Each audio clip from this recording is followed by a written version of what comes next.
Hello and welcome to my channel. Oh, no, I don't say that anymore. What do I say? I don't know. I haven't done one for quite a while. You don't watch, so I wouldn't be surprised you don't know my intro. Stop anyway. I tried. Hello and welcome back to my channel. I'm Simon and today I am back, there's a lot of back there, with a video especially for Bookshop Day with the artist formerly known as my mother, Louise Savage Muses. Hello. It's very nice to be back for Bookshop Day. It is, and we're very, very, very lucky because the lovely folk at National Book Tokens and Books in My Bag have sent us tokens to spend, and also, and Mum is beside herself with I am this beside one. myself. I wish I'd recorded the response. Ready for the frankly. big reveal. Look at that. This year's Books Books in My Bag. They are gorgeous though, aren't they? Yes. I just love, they even feel gorgeous. And we were going to film a video at Bookshop 2 in Brigid. Well, first of all, we were going to film with Kate at Harris & Harris, but that we just couldn't work out diary-wise. However, the weekend of the 9th and 10th of December, we will be booksellers at Harris & Harris 2, the new bookshop with Kate, which is very exciting. There's going to be all sorts of little events and things happening. And then we were going to film at Bookshop in Bridge North, but it's not quite open yet. So we're going to go there and get a sneaky peek beforehand anyway. So today, where are we off to, Louise? We are going to West Kirby Books, which I have been to once before and really, really loved. I've been begging Simon to take me back where we're going today. So that's where we're going to be going, and we're going to be spending our book tokens, and hopefully Jordan and Dan may suggest some books for us. That'd be brilliant. I don't know whether we should try and buy each other a book, or is that going to be a mission impossible? Well, I don't think anything's impossible. Anyway. If you try hard enough. There we go. So that's the plan. Now, I wanted to ask you, do you have any books in, like you've got your sights on, possibly? Yeah. Is there anything? Oh, there are. Oh, that's very definite. Actually, I've got quite a few. So, got a list. I want to get a book for our October reading prompt. What is it? Which is book with food. Oh, okay. In the title. So, and I don't think, I had a quick look at home and I don't think I've got anything. So you can tell how prepped I am. I haven't even looked. Yeah. Prepped food. How do you see what I did there? Oh dear. Yeah. So I really fancy looking for something foodie, not as in a food book, not as in a recipe book, but yeah, I've just got so many recipe books. Okay. I can't really justify. She's done with cookbooks. No, I'm not. It'd have to be something really unusual, I think. Anyway, so yeah, so that's one thing. I've just really enjoy all the recommendations that people give me on my channel. Have you got a list of them? I do keep a list on Storygraph. I'm really bad at keeping a list, and I should be better. So oh yeah, because I know I'll forget. Like, and going back through all the comments would take ages. So as soon as someone recommends something, I look it up, and then if I think, yeah, I do want to read that, I put it on Storygraph. That's something I need to get better at doing. So I'm going to do that in the final quarter of the year. So one of the books that really sort of piqued my interest is a book called Your Story, My Story, which is it's a retelling of the story of Ted Hughes and Sylvia Plath, which absolutely obsessed me in my early 20s. So I read everything there was to read about it. And it's written from Ted Hughes' perspective by a woman. Oh, wow. It's awful, I can't remember her name. But I really would quite like to read that, but they might not have it. There's a book called, what's it called? Something like Last Night at the Lobster. It's an American novel. I think it's a bloke who's written it and his surname's Onan. I think it might be Stuart Onan. And it's about the final night in a restaurant. That sounds foodie. Yeah. Oh, yeah. Oh, lobster. Well, and the setting as well. If they have that would be perfect.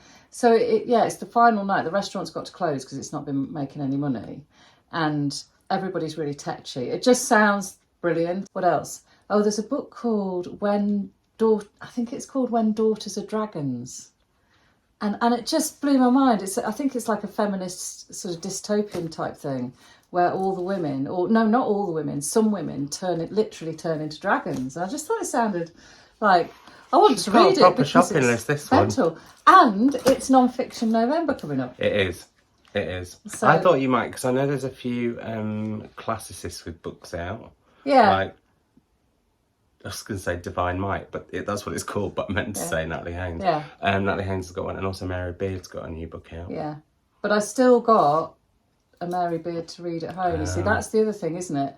Because I have to be in the right frame of mind. At the moment, I'm teaching classics. I'm teaching quite a lot of classics. So actually, when I'm reading at home, I don't necessarily want to be... I'm a bit funny like that. We've got Non-Fiction November coming up as well. We have. We've got so is it The Hair with the Amber Eyes? Have you read that? I have read that.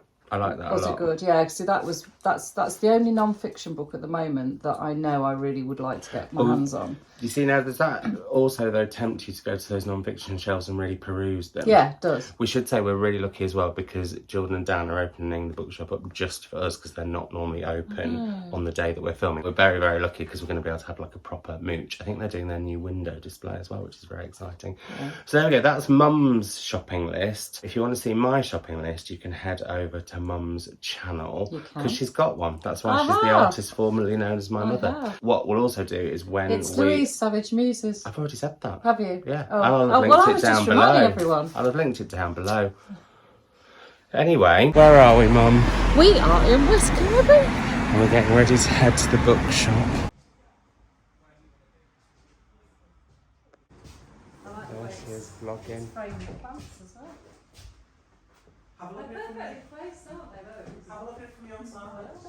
Dan. Hello.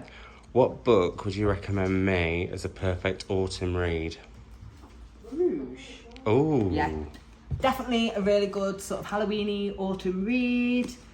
Very dark and gothy. Yeah, very much. I've described it before as Death Becomes Her meets American Horror Story. So that was like kind of the imagery that was like imagining the whole way through reading it.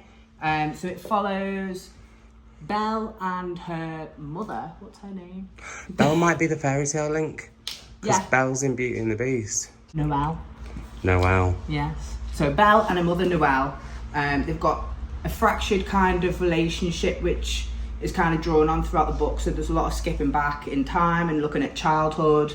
And the mother is obsessed with like beauty treatment and, you know, products and stuff. Belle, she's living in Canada and has to move back to LA where her mum is, because her mum's been a bit strange, and I don't want to ruin too much in it. And it's all that kind of like, what is going on? What is this kind of like, the beauty product she's using, a strange house. You have me at Death Becomes Her. I'm getting it. It is, it's good. Yeah, very dark. Job done. Honestly, you should do book selling for a living. Anything else?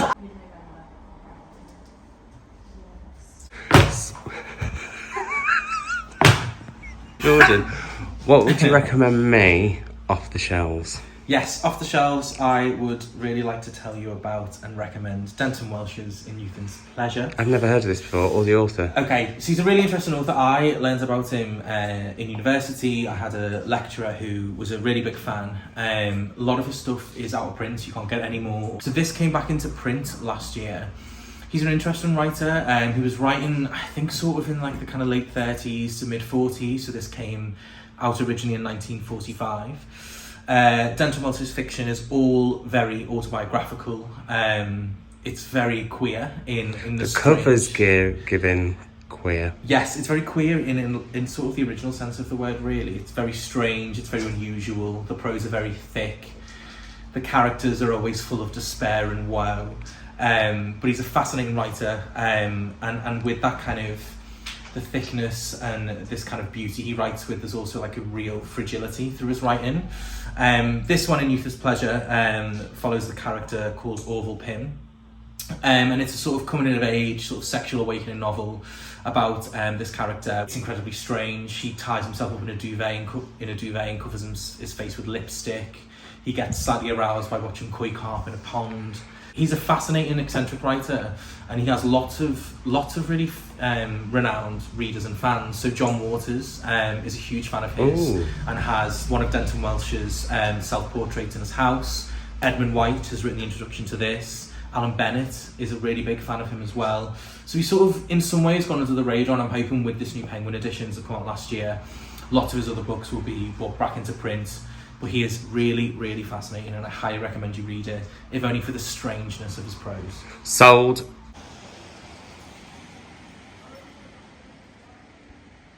Hi everyone, it's Editing Simon, and I just wanted to let you know I did film some more content in West Kirby Bookshop, but for some reason some of it had a really odd strobing effect going on. I don't know why, something must have been going on with my camera, because in some parts it was fine, but I didn't want to put that on here in case it caused any issues for anyone. So that's why there isn't as much Bookshop as maybe I would like, but I'm sure I'll be back in West Kirby many a time in vlogs when they return at some point. So yeah, apologies for that. I'll be back in a bit with another update, an exciting one.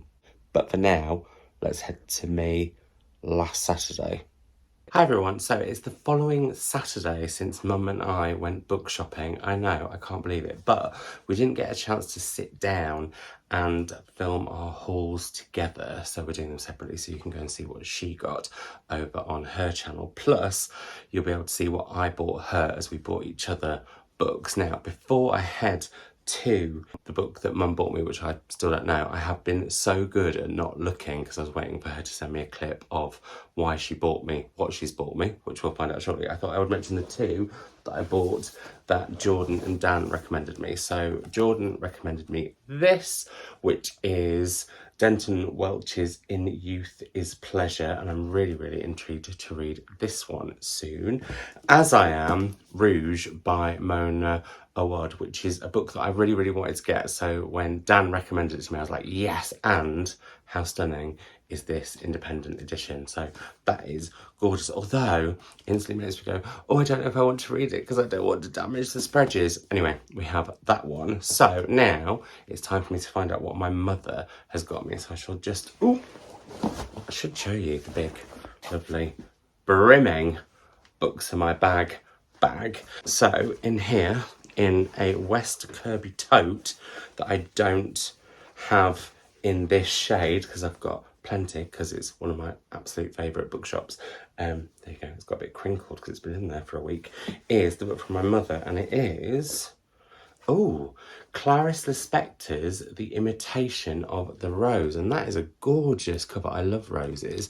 I'm intrigued. I know that Nathan over at Nathan's Nook will be cheering about this because he loves Clarice Lispector, and I still haven't read her. She's a very prominent Brazilian writer. Anyway, I shall find out now why Mum picked this for me, so let's have a gander together. So, Simon, you might be wondering why I chose for you The Imitation of the Rose by Clarice Lispector. Well, I have to be absolutely brutally honest. The first reason that the book attracted my attention was the colour, because it's that lovely sort of dusky pink. And you had been showing me, and we'd been discussing the location of your Chez Long in your library at home. And it's pretty much the same colour. And I just looked at this book and I thought I could just picture you reclining on the Chez Long with this this dusky pink book in your hand. So I think it felt a bit spooky. It felt like it was a sign that it needed to be a book that I purchased for you.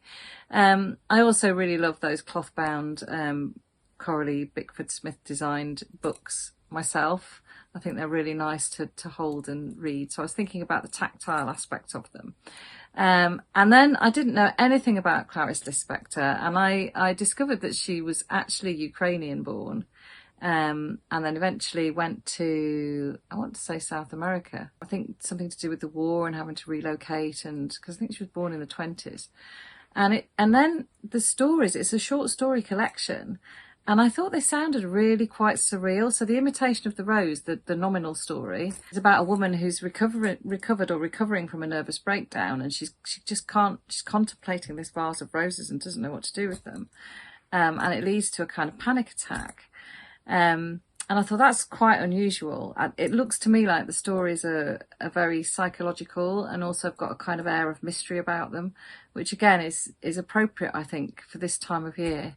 So I really hope you enjoy it. You'll have to let me know how you get on with it.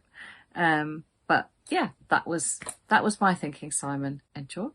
So I didn't realise this was short stories. How spooky that we've both bought each other short story collections, and how spooky that we've both chosen books that are sort of autumnal. Mine was more covery, although the stories have got, I suppose, an autumnal vibe to it, whereas Mum says that these ones sound it. I also love everything Coralie Bickford Smith, so I'm thrilled to have this cloth-bound mini classic. Very exciting, and I shall get to them over the autumn and report back. So there we have that one. Now, what else did I get? What else is in my books and my bag?